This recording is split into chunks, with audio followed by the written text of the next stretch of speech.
আমাদের দক্ষিণ বাসিদপুর ক্যাম্পপট্টি এলাকায় একটা মহিলা নেশার টাকার জন্যে নিজের বাচ্চাকে প্রথমে হাতের আঙুলগুলো কাটে, তারপরে আগুনে হাত আর পা দুটাই পোড়ায়।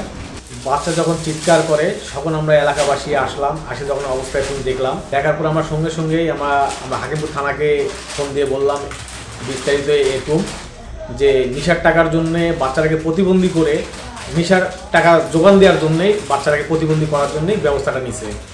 তাই থানার পুলিশ সঙ্গে সঙ্গে আসে, ওরা নিয়ে চলে যায়।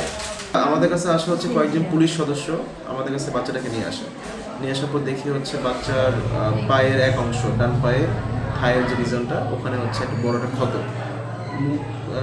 সম্ভবত আপনার পুরানো ক্ষত, পুড়ে যাওয়ার ক্ষত, আর হচ্ছে ডান হাতে এক হাতের পুড়ে যাওয়ার ক্ষত, আর হচ্ছে তার ফিঙ্গার নাই, আঙুলগুলো নাই, এভাবে নিয়ে আসছে। আর বাচ্চাটাকে দেখে মনে হলো ক্ষতটা বেশ কিছুদিন আগে, সাথে ইনফেকশনও ছড়াই গেছে। আমরা প্রাথমিকভাবে প্রথমে আমরা ইঞ্জেকশন দিয়ে অ্যান্টিবায়োটিক দিয়েছি যাতে ইনফেকশন স্প্রেড না হয়, আর এরপরে আমরা হচ্ছে তাকে দিনাজপুর মেডিকেলে রেফার করে দিয়েছি এবং সরকারি খরচ সহ আমরা অ্যাম্বুলেন্স দিয়ে রেফার করে দিয়েছি, আর প্রাথমিক কিছু ড্রেসিং করে দিয়েছি। বাচ্চাটার বয়স ছিল 24 দিন। আমরা বাচ্চার বাবা মা খুব সম্ভবত নেশাখোর, মাদক সেবী, মাদক গ্রহণ করে, আর তারা তেমন কোনো তথ্য দিতে পারে না। সহ নিয়ে আসি হাসপাতালে, চিকিৎসার ব্যবস্থা করি প্রাথমিক। যেহেতু এখানে আমাদের এই পরিমাণ চিকিৎসা নেই, সেজন্য আমরা তাকে এখন দিনাজপুরে মেডিকেলে পাঠাবো এখানে চিকিৎসার জন্য।